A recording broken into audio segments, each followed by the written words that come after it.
Rice is the cornerstone of most Indian meals, and today on Spice Box I'm going to show you how to make Sindhi style Vadi Pulao. Vadis are sun-dried lentil cakes like mangodis. Today we are going to cook it with rice and spices to make a unique dish, Varyun Pulao. Here are the ingredients we require. To begin with, I have basmati rice. I have 2 cups that have been soaking in water for about half an hour to 45 minutes. Next, I have 1 tomato that's finely diced. I have a cup of onions that have been sliced. Here is a mangodi. This is an Amritsari urad dal mangodi, but you could use any kind of dried vadi that you have at home. Next, I require turmeric powder, half a teaspoon, 2 to 3 green chilies chopped, 1 tablespoon of coriander powder, a teaspoon of jeera, a teaspoon of red chili powder, salt to taste, and a teaspoon each of ginger and garlic paste. In the whole spices, we require a bay leaf, a 1/4 of a teaspoon pepper, whole peppers, a 1/4 of a teaspoon fennel seeds or sauf, 2 to 3 cardamom, and a piece of cinnamon.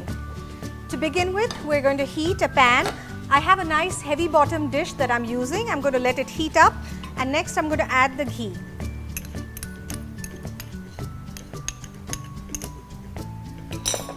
And now I'm going to be adding jeera. I'm going to let it sputter for a minute. Next, I'll add the bay leaf, the fennel, the whole peppercorns, cardamom, and a piece of cinnamon. Now let everything mix and release its essential oils into the ghee. This will take about a minute.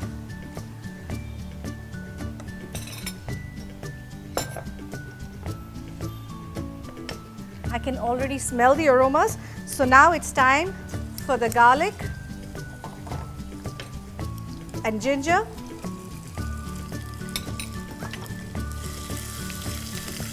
Mix everything around. Few of the green chilies.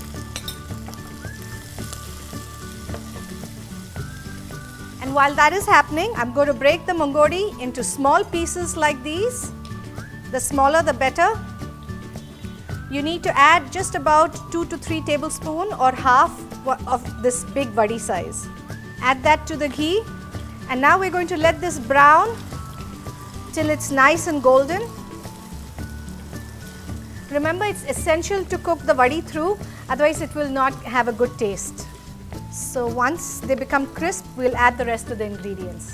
Once the vadi releases its aroma, it's time to add the onions and mix it all again. We're going to cook this until translucent, just 30 seconds to a minute. And next we'll add the tomatoes and the dry spices. The onions have become translucent and slightly golden. Next go in the tomatoes.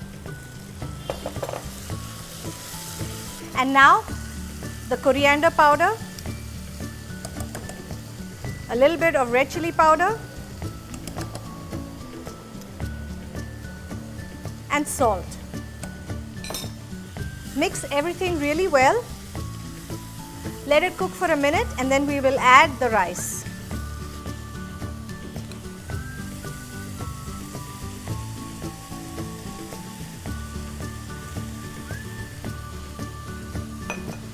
Once you add the rice, just mix everything in. Reduce the flame slightly. And what we're trying to do is just sear the rice for a minute in the oil and ghee.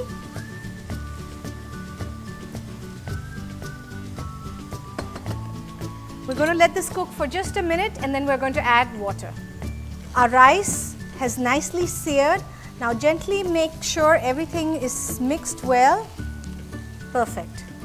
And now I've added 2 cups of rice, so I'm going to add exactly 4 cups of water.